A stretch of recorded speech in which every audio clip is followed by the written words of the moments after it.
আপুনি কেতিয়াবা ভাবিছেনে যে আপোনাৰ মগজুৰ এনে এক শক্তি আছে যাৰ সহায়ত আপুনি কোনো দৰৱ নোহোৱাকৈয়ে নিজৰ শৰীৰৰ দুৰাৰোগ্য বেমাৰ ভাল কৰিব পাৰে?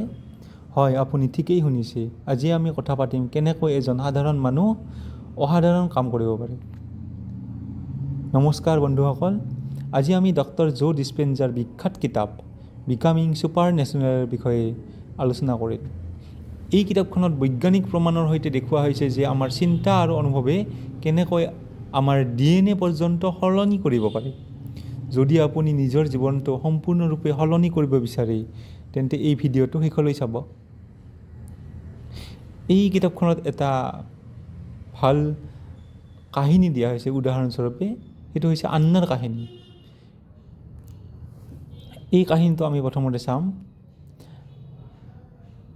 আন্নাই নিজৰ জীৱনত অতি ভয়ংকৰ দুৰ্ঘটনাৰ সন্মুখীন হৈছিল। তেওঁৰ স্বামীৰ আত্মহত্যা।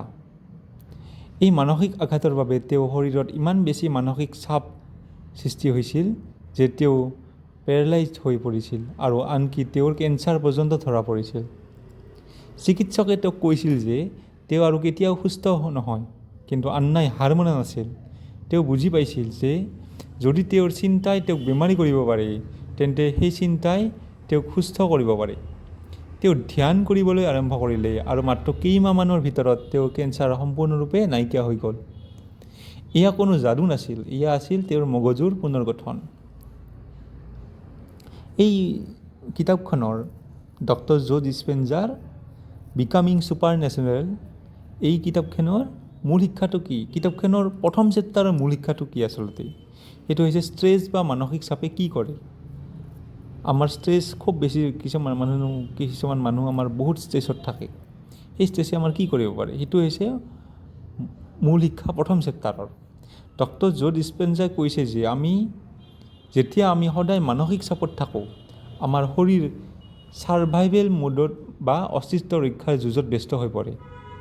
আমাৰ মগজুৱে ভাবিবলৈ ধৰে যে চাৰিওফালে বিপদ আছে, ফলত আমাৰ শৰীৰৰ শক্তি বেমাৰ প্ৰতিৰোধ কৰাৰ পৰিৱৰ্তে কেৱল জীয়াই থকাৰ সংগ্ৰামতে ব্যয় হয়। যদি আপুনি সদায় অতীতৰ দুখৰ কথা ভাবি থাকে, আপোনাৰ মগজুৱে ভাবিব যে সেই দুৰ্ঘটনাটো এতিয়াও ঘটি আছে। ফলত আপোনাৰ শৰীৰটো অতীতৰ সেই বিষাক্ত ৰাসায়নিক পদাৰ্থবোৰতে আবদ্ধ হৈ থাকে। গতিকে কেনেকৈ অসাধাৰণ হৈ উঠিব? এই কিতাপখনৰ প্ৰথম অধ্যায়ৰ মূল শিক্ষা হৈছে অতীতৰ স্মৃতিৰ পৰা আঁতৰি ভৱিষ্যতৰ সম্ভাৱনালৈ যোৱা। প্ৰথম আমাৰ কি কৈছিল যে কিতাপখনৰ প্ৰথম চেপ্টাৰে কৈছিল যে ষ্ট্ৰেছে আমাৰ কি কৰিব পাৰে। আৰু এটা শিক্ষা হ'ল এইটো চেপ্টাৰৰ যে সেনেকুৱা প্ৰব্লেম হ'লে আমি কেনেকৈ অতীতৰ স্মৃতিৰ পৰা আঁতৰি ভৱিষ্যতৰ সম্ভাৱনালৈ যাম। তাৰ দুটা মেথড দিছে আমাৰ প্ৰথম চেপ্টাৰত। প্ৰথমটো হৈছে বৰ্তমানত জীয়াই থকা, বি প্ৰেজেণ্ট। আমি আমাৰ বেছিভাগ সময় অতীতৰ দুখ বা ভৱিষ্যতৰ চিন্তাৰ বাবে নষ্ট কৰোঁ। আপুনি নিজৰ মনক বৰ্তমান মুহূৰ্তলৈ আনিবলৈ শিকিব লাগিব। মানে আপুনি এনেকুৱা মেডিটেশ্যন কৰিব লাগিব যাতে আমাৰ মাইণ্ডটো প্ৰেজেণ্টত থাকে, না পাষ্টৰ কথা ভাবে না ফিউচাৰৰ কথা ভাবি আমি ভয়ত থাকোঁ। আৰু দ্বিতীয় মেথডটো হৈছে নতুন অনুভৱৰ সৃষ্টি কৰা। আপুনি সুস্থ হোৱাৰ আগতেই অনুভৱ কৰিব লাগিব যে আপুনি সুস্থ। আপুনি ধনী হোৱাৰ আগতেই সেই আনন্দ অনুভৱ কৰিব লাগিব। যেতিয়া আপোনাৰ মগজু আৰু হৃদয়ে একেলগে কাম কৰে তেতিয়া আপুনি বিশ্ব ব্ৰহ্মাণ্ডৰ কোৱাণ্টাম ফিল্ডৰ সৈতে সংযোগ স্থাপন কৰিব পাৰিব।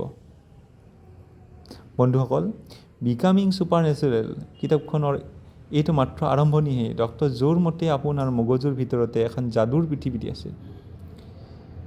পৰৱৰ্তী ভিডিঅ'ত আমি ইয়াৰ দ্বিতীয় অধ্যায়ৰ বিষয়ে কথা পাতিম, য'ত আমি শিকিম কেনেকৈ ধ্যানৰ জৰিয়তে নিজৰ ভাগ্য সলনি কৰিব পাৰি। যদি কাহিনীটোৱে আপোনাক অনুপ্ৰাণিত কৰিছে তেন্তে ভিডিঅ'টো লাইক কৰক আৰু আমাৰ চেনেলটো ছাবস্ক্ৰাইব কৰিবলৈ নাপাহৰিব। আপুনি আপোনাৰ জীৱনৰ কোনটো সমস্যা সমাধান কৰিব বিচাৰে